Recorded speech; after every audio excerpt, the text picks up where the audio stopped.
Do y'all have the same definition as ran through as me? I love being ran through. Y'all know ran through means I get a lot of action by a lot of different people. I don't get how that's a bad thing. It's time to run through them. Sweet dreams of rhythm and dancing, sweet dreams of passion through the night.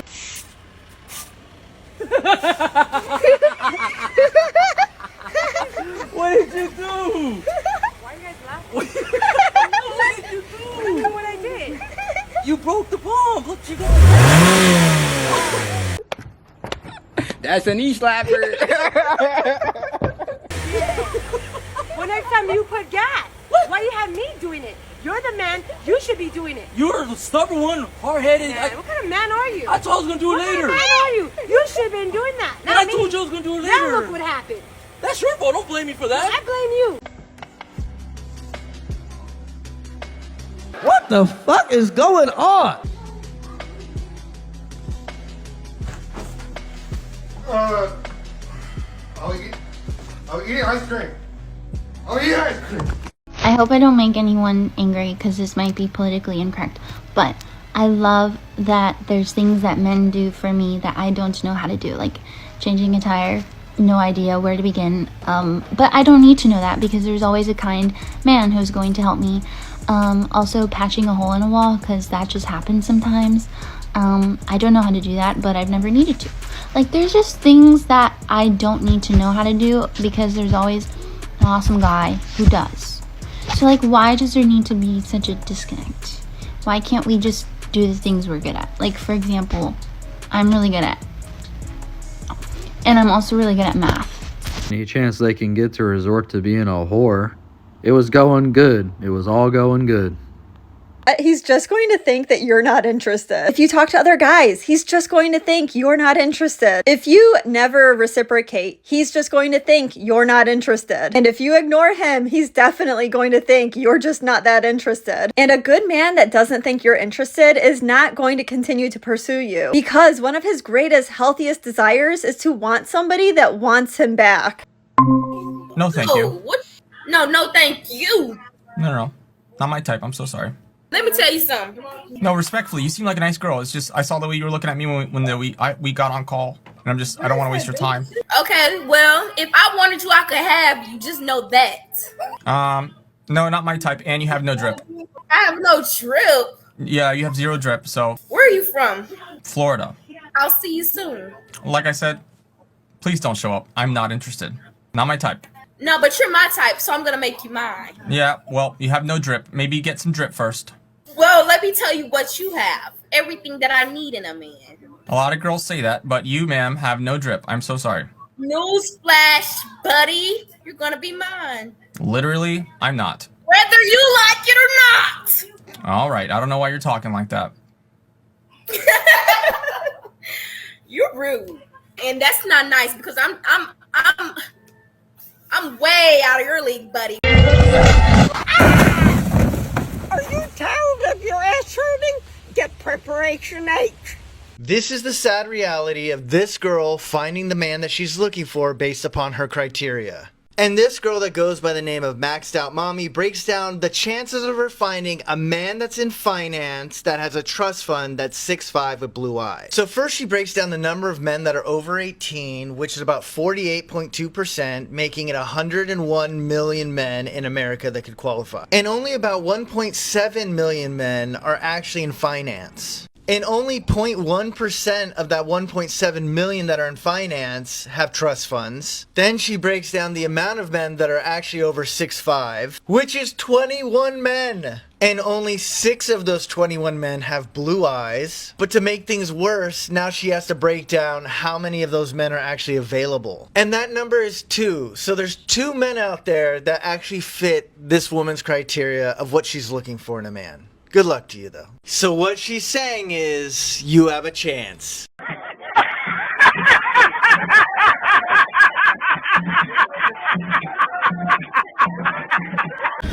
What I've noticed is the men and the women are mad. And they're mad for different reasons, okay? The men say to the women, you guys aren't virgins anymore. I mean, they won't tell you this to your face, but this is what they're thinking. You're not virgins anymore. You guys are fat. You're not even loyal. You get your ass on Instagram, and you're asking me to marry you. Pretty much spot on for what I'm thinking. The thing is, most men want to get married. Most men are willing to marry a girl that's a little overweight. Most men are willing to marry a girl that has a lot of body. Like, honestly, I'm just being real here. Most men are going to overlook that stuff. It's not their preference. But most men, and by a lot of bodies is subjective, but I'm saying by 1950 standards. But then she lost me on this part, right? I mean, most men would marry a girl that has all the bodies, overweight, and all the rest. Y'all let me know in the comments if you would, but my house is a lot more peaceful without one of those in it. Bed with me. I'm trying. I didn't say that. What's the Wi-Fi password? What's the Wi-Fi password, Joe? What's the Wi-Fi password? What's the Wi-Fi password? You really want me to call the cops for this? Go for it. Go for it. What are they gonna do? They're gonna laugh at you. You're an abusive narcissist. I'm not doing anything. It's me. I haven't done anything. Yep, you've done everything. I haven't done anything. My kids too. I haven't done anything. Yep. Oh wow! Please say that. Please say that. What? You've probably kids, and I need to protect them, and that's why we're getting out. Perfect. I'm glad you think that because you want to protect them because you're the mom life, right? You're the mama bear, right? I'm the mom. So then why are you still here if I'm such a threat? Leaving. That's why I don't. Oh, in 23 days. If any of my children, I'm pretty sure they'd either be dead or fucking. So do you want to die? Yeah, good. That's right there. Good. Okay. Good. So Joseph. So exactly, you're such a contradicting lying bitch. What's the Wi-Fi password? It's funny. Thank you. You legit agreed to not sleep in the bed as long as I didn't fight with you, which is okay. I didn't have anything for you to fight about at all. Like I was fucking. No, that's the thing. Though we agreed. No fighting. I sleep no bed. There is no fucking caveat to that. Right. Okay. But Cool. now you. Oh, but now, okay. I wake up to. And Lord knows one day this was a happy home and he never saw it coming. Guys, watch out, because at any moment, these ladies could flip their lid. I heard after they have kids, they could be a whole different person. But if this is happening to you, you need to leave immediately, because you might end up in jail or worse. There's no reason to stick around. Just go get a hotel, move on with your life, whatever it takes. Because when you're dealing with this level of crazy, the most unbelievable things you couldn't even think of are possible. And your ass is on the line. Be safe out there, guys. Come on, baby, I got you. Y'all don't never open the door and close the door for y'all lady. Y'all still, are y'all gentlemen? You got to do that. If you married and in love, you still supposed to do that. I got you, baby. Thank you. I got you. Can't stand her ass. She get on my goddamn last nerve, but if y'all only fucking knew. You only knew she get on my last nerve, goddamn. But I swear, but queens like this, they rare. Queens like this is rare. I love you, baby. I love you, baby. Yeah, I got you. That's rare true love. I swear to you, if you make sure that your actions, your intention, your will, and your thoughts is true, the world is absolutely and utterly open for your complete conquest. Nobody's going to mess with you. You are going to become ultimately powerful.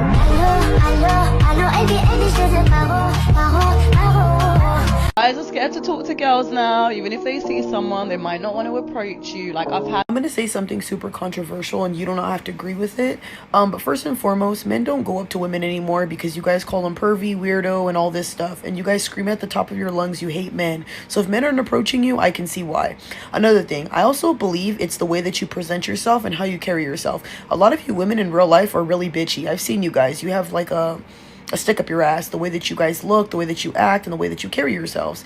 I get approached 24/7 to the point where sometimes it's a little bit too much, even at the gym. But I also think it's because I'm always smiling and I'm very bubbly. And I'm not going to sit here and say I'm the hottest because I'm not. But I'm sorry, I still get approached by dudes when girls say, oh, men don't approach us and they're scared of this and that. Probably scared of you and probably don't want you because I get approached 24/7. I don't struggle with that one bit. It sounds corny, but when I was younger, my mom said to be very, very picky about who you choose to have sex with. I took it to heart, and then middle school, high school, everyone was having sex and no one was offering to have sex with me. I wasn't gonna do it, but it would have been nice to have an offer. And then insecurities took in, but I had a relationship with the Lord, so I prayed about it. And he basically said, you don't really want to, so why would you want someone to offer it? I'm like, you got a point. So it's just the matter of being content with who I am, and then also understanding sex is such a deep thing. Sex is a very powerful thing. And it's very intimate and very personable, and I'm kind of like not into like, oh, I'm sorry, shoot, sorry. You're good, you're good. I don't know, I just think it's very intimate. So it's like the reality of someone being literally inside of me. It's like, I need to know who you are. Especially if you're gonna come inside me. Like, what the hell? Like, I'm not just gonna do that on the first night. Like, it's just more so, not taboo, but it's something that I know I'll fully enjoy, but I would want to be safe in that. Well, we do scour the internet to find the worst of the worst, but every once in a while, we find something that's pretty good. So don't lose hope. There are people out there, and it's sort of a matter of time before you find it. God, the universe, or whatever you believe in will bring it to you when the time is right. You know, with business and stuff, I like to take control of situations and make sure they turn out just right. But in this situation of finding the perfect woman, you really got to let it fall into place. It's one of those things that really just has to fall into place. Quit that job, you'll be just fine. Quit that job. Don't do it. If a woman slept with 200 men, she is worth less. This is the basis of the game. No man is going to marry a woman that 200 men slammed and threw to the street. So when the problem with the Western world, and it's the Western world as a whole, but it's especially America, women think they have some kind of power. Oh, well, I'll go sleep with a guy. You didn't fuck a guy. The guy fucked you. And you ain't worth anything more by getting fucked. You need to get that out of your head. We got to sit every girl down in the nation for at least 1 hour a tate. All right, thanks so much for making it to the end. And now it's time for Larry's final thought. All right, guys, let's see what I got for y'all today. I want to take a second to thank all you guys for tuning in, commenting, sticking with us as we change things through. I know I talk a lot at the end, but I really like when you guys put your input in the comments. If you guys have any ideas to share, anything you think I should cover, anything that's worked well for you, please share it with everybody. And everyone kind of come together to help each other get up to the next level. That's what we want this channel to be all about. You know, some of you have thought about doing YouTube channels and stuff, so I was kind of going through the stuff we had made, and man, the first 10 videos were almost embarrassingly bad, but you got to start somewhere. And at this point, we pretty much ideally use Premiere, but if you guys are interested in editing videos and maybe making YouTube channels, I want to tell you guys that where I started out was on iMovie. And iMovie is sort of simple, and there are some limitations, but not a lot. And when you're first starting out, a program like Adobe Premiere is really complicated and hard to figure out. So I think iMovie is a good place to start. And if you have a MacBook, it's free on there already. So if you guys are thinking about doing something like this, I wanted to give you guys the advice to maybe start on iMovie and then work your way up to Adobe Premiere, which is like $40 a month. It's much more difficult to learn, but once you learn it, it's definitely a good skill to have under your belt. So it will feel sort of like a full-time job, and when you first start, it'll be terribly frustrating, but you just can't give up. It's sort of like learning a new language, learning a new program. Language is obviously much harder, but it's sort of that same frustration getting off the ground floor. Many things in life, the more you do it, the easier it gets. The easier it gets, the more you want to do it. And it's just a snowball effect where eventually it becomes a habit and behavior, and it's what you want to do.